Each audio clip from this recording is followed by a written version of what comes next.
Bapak Presiden, rudal nuklir akan menyerang negara kita dalam 14 menit. Aku tahu ini hari pertamamu menjabat. Saya akan memandu Anda melewatinya. Tapi hanya kamu yang bisa memberi otorisasi pembalasan nuklir kita sebagai tanggapannya. Dan Anda hanya punya waktu beberapa menit untuk mengambil keputusan. Seperti yang Anda ketahui, ketegangan meningkat pesat dalam beberapa hari terakhir. Latihan pertahanan udara gabungan sekutu hari ini baru saja dimulai. Menit sebelum kami mendeteksi peluncurannya. Kesalahpahaman sederhana. Mungkin kita berasumsi serangan mendadak dimaksudkan untuk menetralisir sebanyak mungkin kekuatan nuklir kita semaksimal mungkin. Tapi itu tidak masalah sekarang. Rudal ada di udara dan kita tidak bisa menembak jatuh semuanya. Mengata karena rudal balistik antar benua pada dasarnya adalah roket yang diluncurkan ke luar angkasa sebelum memasuki kembali atmosfer di atas target mereka dan melepaskan banyak hulu ledak yang berbeda, lebih tinggi dan lebih cepat dari apapun yang dapat Anda kirimkan setelahnya. Kami perlu membawamu ke bunker. Inilah yang kami ketahui 4 menit yang lalu. Satelit pemantauan inframerah baru kami mendeteksi 112 semburan konsisten dengan ICBM diluncurkan dari wilayah dalam musuh. Untuk beberapa alasan, hanya 20 dari 80 silo nuklir bawah tanah mereka tampaknya telah melarikan diri. Jadi kami curiga sebagian besar dari mereka adalah pengangkut peluncur Arankon. Anda tahu peti-peti yang berisi misil-misil besar. Tidak jelas mengapa mereka tidak menggunakan semua silonya. Mereka mungkin tidak berfungsi setelah lebih dari 30 tahun. Atau mereka mungkin menyimpannya sebagai cadangan. Kabut perang membuat banyak hal menjadi tidak jelas. Komando Dirgantara berpendapat, ICBM menargetkan pusat komando nuklir kita, silo dan pangkalan utama Angkatan Udara dan Angkatan Laut. Mengakhiri perang ini sebelum kita mempunyai kesempatan untuk bertindak. Doktrin strategis musuh memprioritaskan sasaran militer dan sistem senjata nuklir kita. Tapi target sekunder mereka adalah industri dan infrastruktur kita. Semua kilang, pembangkit listrik, dan pelabuhan perairan dalam. Semuanya berlokasi di dekat atau di pusat populasi besar. Kita tidak akan mengetahui jumlah pasti korban selama beberapa minggu. Kematian akibat ledakan dan luka bakar mungkin beberapa juta. Hari ini pagi hari Rusia, dan tidak banyak yang bisa dilakukan bagi orang-orang yang terjebak kemacetan. Orang-orang di wilayah metro utama tidak dapat mengungsi, tapi siaran darurat sedang dikirim untuk berlindung di tempat dan jauh dari jendela. Paparan radiasi untuk pusat populasi utuh sangat bergantung pada cuaca selama seminggu ke depan. Mungkin sedang kita lihat puluhan juta kematian pada akhir bulan ini. Selama beberapa menit berikutnya, kami masih bisa merespon. Tapi kamu harus mengambil keputusan. Kita punya 50 ratus hulu ledak di silo kita, pembom, dan kapal selam. 400 silo perlu diluncurkan sekarang, sebelum mereka dibawa keluar. 46 pembom berkemampuan nuklir dalam siaga tinggi bisa siap lepas landas dalam 2 menit.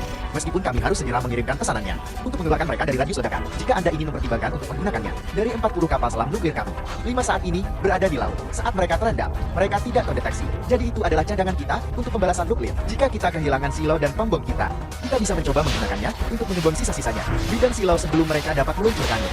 Semakin cepat Anda berkomitmen untuk itu, semakin baik peluang yang kita miliki untuk mencegah pertukaran lebih lanjut. Setelah pembaruan pembalasan kami memiliki konfirmasi radar bahwa musuh ICBM telah menyelesaikan pembakarannya dan mengerahkan hulu ledak mereka. Tebakan terbaik kami adalah itu. Setiap rudal akan mengerahkan setidaknya 6 kendaraan masuk kembali. Totalnya sekitar 600, yang merupakan bagian yang membawa hulu ledak kembali ke dalam atmosfer selama penurunan terminalnya ke sasaran, dan dengan lebih banyak umpan. Selain itu, balon Tio dimaksudkan untuk menyia-nyiakan anti rudal. Kami sekarang melacak hampir 4.000 target potensial. Rudal anti balistik kami telah diluncurkan dan akan memulai intersepsi mereka dalam 1 menit lagi. Kami akan melakukan yang terbaik untuk melindungi ibu kota, meskipun sebenarnya tidak ada pertahanan. Tunggu konfirmasi pemadaman radar sebagian. Sistem kami tampaknya bermasalah. Musuh harus mengantisipasinya. Kami meluncurkan pencegat kami dan meledakkan beberapa hulu ledak di ketinggian yang mengionisasi atmosfer dan menciptakan gangguan radar. Pencegat kami seharusnya tetap beroperasi dengan baik. Mereka memiliki tingkat keberhasilan 55% dalam pengujian, tapi umpannya tidak pernah sebanyak ini. Atau dengan gangguan radar sekuat ini, kita mungkin menembak jatuh 50 objek, tapi tidak ada jaminan bahwa itu adalah hulu ledak. Sepertinya sebagian besar bom akan berhasil menembusnya. Ini adalah kesempatan terakhir kita untuk melakukan serangan balik. Kita kehabisan waktu. Rangkaian peluncuran senyap kami membutuhkan waktu 5 menit. Kami harus mengirimkan dan mengonfirmasi perintah peluncuran, dan misilnya perlu waktu untuk dibersihkan. Radius ledakan bom yang masuk. Ini banyak hal yang perlu diperhatikan, tapi rencana perang sudah dibuat. Anda hanya perlu memasukkan kode otorisasi peluncuran dan tekan tombol ini untuk mengirimkannya. Anda tidak dapat melakukan apapun untuk menyelamatkan lebih banyak orang kami jika Anda tidak meluncurkannya sekarang. Maka perang ini akan berakhir bahkan sebelum dimulai. Kamu mengerti? Ini adalah satu-satunya kesempatan kita. Benar efeknya. Korban sipil musuh sulit diperkirakan, tapi harus serupa dengan kita. Beberapa juta segera, mungkin beberapa puluh miliar pada akhir bulan. Dampak total dari serangan mereka dan serangan kita mungkin memicu musim dingin nuklir, berpotensi membunuh miliaran orang di seluruh dunia. Tapi itu mungkin saja terjadi, bahkan jika kita tidak membalas. Saya yakin Anda memiliki pertanyaan, tapi kamu harus memberi pesanan tanpa mengharapkan jawaban sekarang. Dengan serangan sebesar ini, tidak ada jaminan komunikasi atau aset akan luntur dalam beberapa menit. Kita kehabisan waktu. Kami butuh keputusan, Pak. Bisakah kita meluncurkannya? Perang nuklir bukanlah perang biasa, itu hanya beberapa menit terakhir. Dan pada saat krisis, konflik kecil dapat dengan cepat menjadi tidak terkendali. Apapun mulai dari kelambatan komunikasi kecil, untuk kesalahan sensor, hanya ketidakpastian di tengah kabut perang. Berarti tidak ada memiliki gambaran lengkap tentang apa yang terjadi. Ketika krisis terjadi, ketika ketegangan sedang tinggi, kecelakaan, atau kesalahpahaman dapat mengarahkan pemimpin, bahkan mereka yang mempunyai niat baik, untuk melancarkan serangan nuklir. Bingung dan informasinya tidak lengkap. Satu orang. Ya, sebenarnya hanya satu orang yang memutuskan. Benar-benar dapat membuat keputusan untuk mengakhiri peradaban, membunuh ratusan juta orang dalam waktu yang diperlukan untuk menonton video YouTube.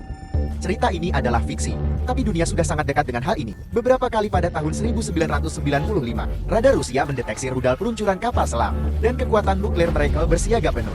Kecuali itu sebenarnya ilmiah. Roket untuk mempelajari aurora, pada tahun 1979, komputer AS melaporkan serangan Soviet skala penuh, dengan hanya beberapa menit untuk merespon. Kecuali itu adalah rekaman pelatihan, dimuat secara tidak benar ke dalam komputer. Pada tahun 1983, sistem peringatan satelit Soviet menunjukkan 5 ICBM diluncurkan dari Akai. Tapi itu adalah alarm palsu, disebabkan oleh pantulan cahaya matahari di awan.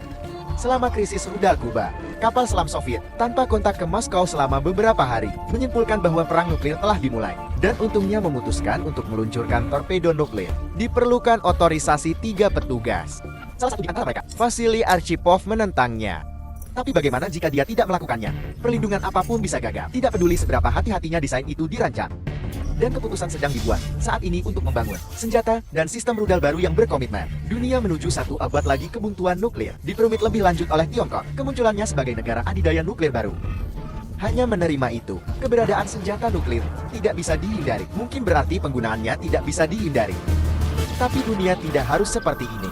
Bahkan langkah tambahan, membongkar satu bom pada satu waktu, pada akhirnya akan menghasilkan dunia yang tidak ada apa-apanya. Selama Perang Dingin, dunia memiliki lebih dari 70.000 senjata nuklir. Melalui jalur pengurangan senjata, jumlah itu sekarang sekitar 12.500. Kemajuan tidak dijamin. Tapi itu juga bukan hal yang mustahil.